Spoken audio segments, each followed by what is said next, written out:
Okay, so we have reached the end of our video series on the map is not the territory. And in this closing video, I want you to see how the statement itself, the map is not the territory, is referring back to itself.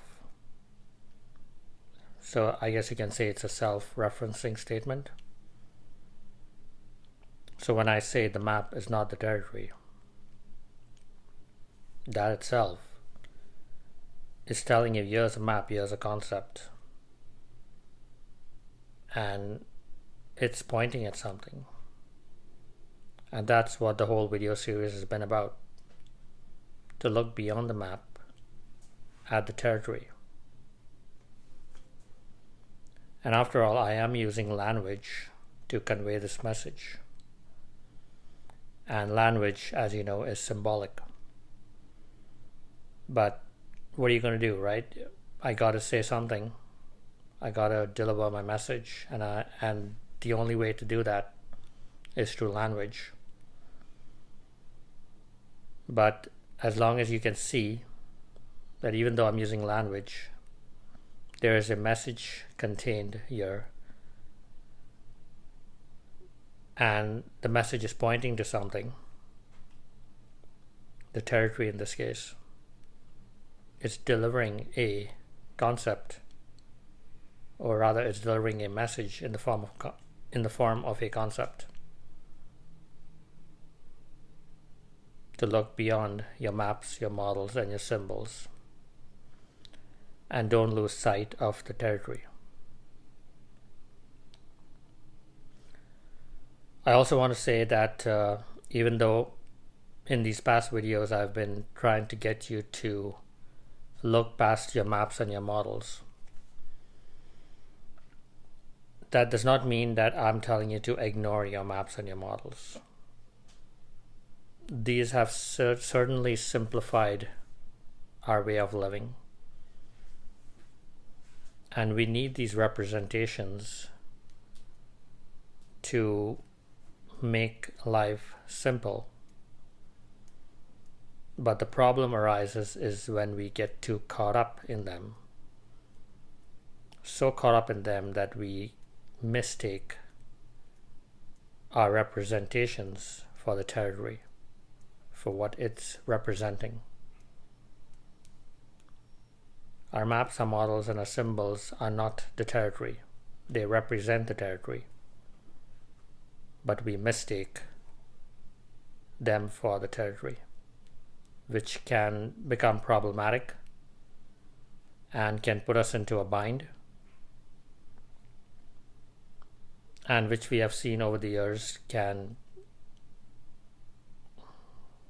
come back to bite us.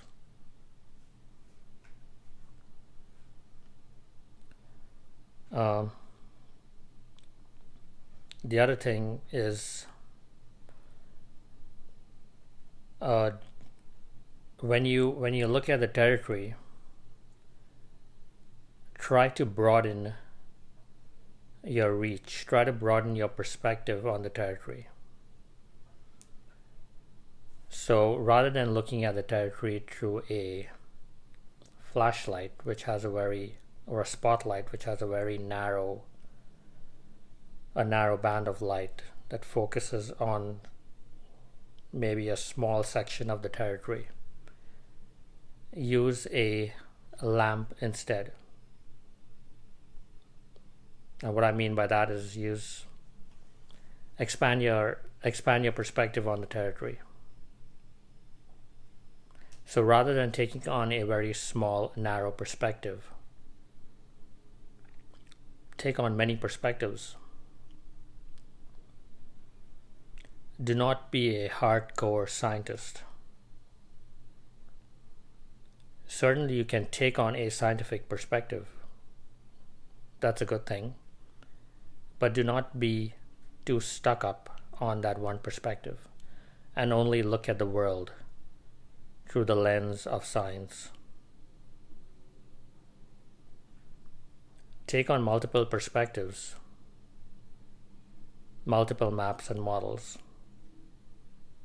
that represent more of the territory.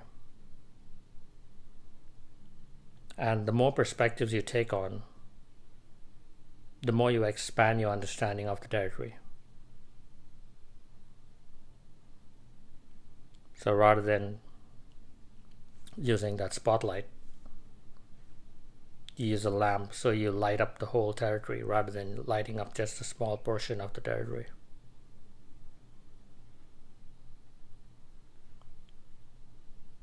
The problem is a hardcore scientist tends to get too caught up in his or her perspective and only views the world from that scientific perspective, which can become problematic and very, very, very narrow, very rigid. There are many ways of looking at the world, and by taking on multiple perspectives, multiple ways of looking at the world, different cultures, different the way people from different countries observe the world, observe their cultures, their traditions. The scientific perspective is not the only perspective and not the only way of looking at the world. There are broader perspectives that can expand your reach, expand your perception on the territory. And these should be entertained and looked into. And by doing that, you gain a much broader perspective on the world, on reality, on yourself. And it can certainly help you out in many areas of your life as well.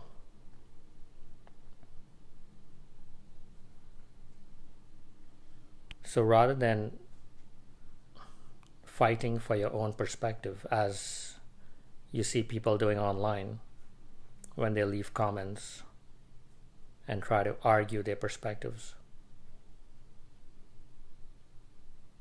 try to see things from someone else's perspective as well.